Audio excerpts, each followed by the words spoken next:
வணக்கம் வணக்கம் எல்லாருக்கும், என்னுடைய வியூவர்ஸ் அனைவருக்கும், இதை பார்த்து கொண்டு இருக்கிற அத்தனை பேருக்கும், அத்தனை நல்லுள்ளங்களுக்கும் என்னுடைய கோடான கோடி வணக்கங்கள்.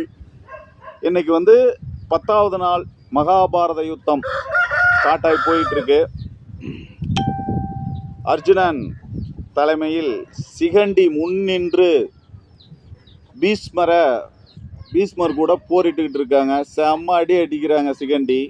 சிகண்டி விட்ட அம்புகளால் பீஷ்மர்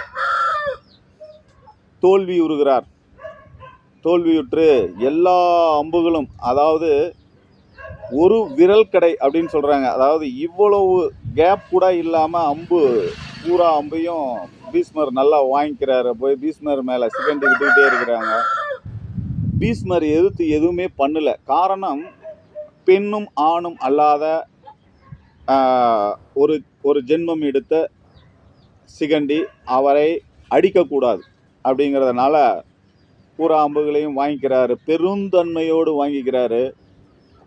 பூரா ஒரு இடத்துல இல்லாமல் அம்பாதான் இருக்குது. அர்ஜுனன் இந்த நிலவரம் பார்த்த அர்ஜுனன் பிறப்பிடத்தில், அதாவது ஆண்குறி இருக்கிற இடத்துல அம்பை ஒன்று போட்டுறாரு. அப்படியே தேர்லிருந்து சரிஞ்சு கீழே விழப்போகிறார். பூரா அம்புகளும் நிலத்துல குத்தி அம்பு படுக்கையின் மேல் படுக்கிறார். இந்த தருணம் பார்த்து மேலே இருந்து தேவர்கள் எல்லாரும் கைகூப்பி வணங்குறாங்க. கௌரவ படைகளும் பாண்டவ படைகள் இருக்கிற மொத்த பேரும் ஓடி வந்து ஒரே சலசலப்புடன் பீஷ்மரை பார்க்க வாராங்க. ஆஹா, சரிஞ்சதடா நம்மளுடைய படை தளபதி அப்படின்னு சொல்லிட்டு கௌரவ படைகள் எல்லாரும் பார்த்து கைகூப்பி வணங்குறாங்க. வணங்கிட்டு அப்படியே அக்னி பிளம்பு போல் காட்சி கொடுக்கிறார். அந்த அம்பு படுக்கையில ஒவ்வொரு அம்பா புடுங்குறார்.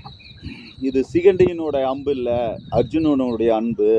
இது சிகண்டியினுடைய அன்பு இல்லை, இது அர்ஜுனனுடைய அன்பு அப்படின்னு சொல்லிட்டு அர்ஜுனன் அடிச்சுதான் நான் செத்தேன், பெண் அடிச்சு நான் சாகல என்ற ஒரு விஷயத்தை துச்சநாதன் கிட்ட சொல்லி ஒவ்வொரு அம்பா புடுங்குறார்.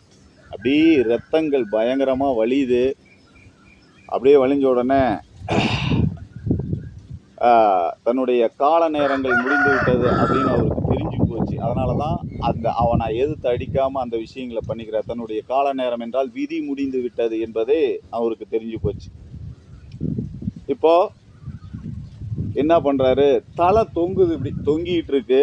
இதுக்கு ஏதாவது பண்ணுங்க, தலை தொங்கிட்டு இருக்கு, இன்னும் என் தலையில் இன்னும் என் உயிர் இருக்கு, தலை தொங்கிட்டு இருக்கு, ஏதாவது ஒன்று பண்ணுங்கன்னு எல்லாரும் ஓடி போய் தலகணி எடுத்துட்டு வரந்து வைக்கிறாங்க.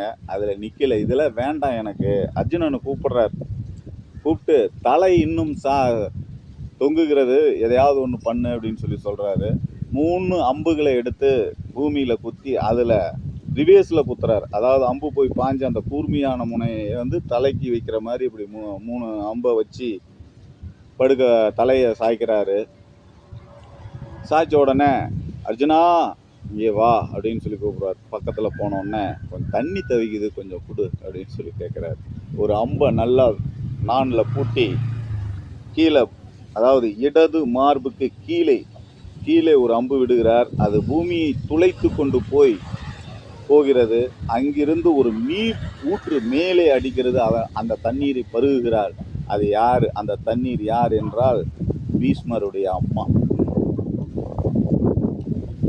தன் புத்திரனுக்கு தானே தண்ணீர் கொடுக்கிறாள் அப்படிங்கிறது தான் அதனுடைய விஷயங்கள். நிறைய பேத்துக்கு மங்களமும் நிறைய பேத்துக்கு உணவும் அளித்த கங்காதேவியின் நீரூற்றுதான் அது. பீஷ்மர் தன்னுடைய தகப்பனார் சுகத்திற்காக பிரம்மச்சாரி விரதம் எடுத்தவர். மகாசூரர், பரசுராமனையே வென்றவர் மகாசூரருடைய பீஷ்மர். என்னுடைய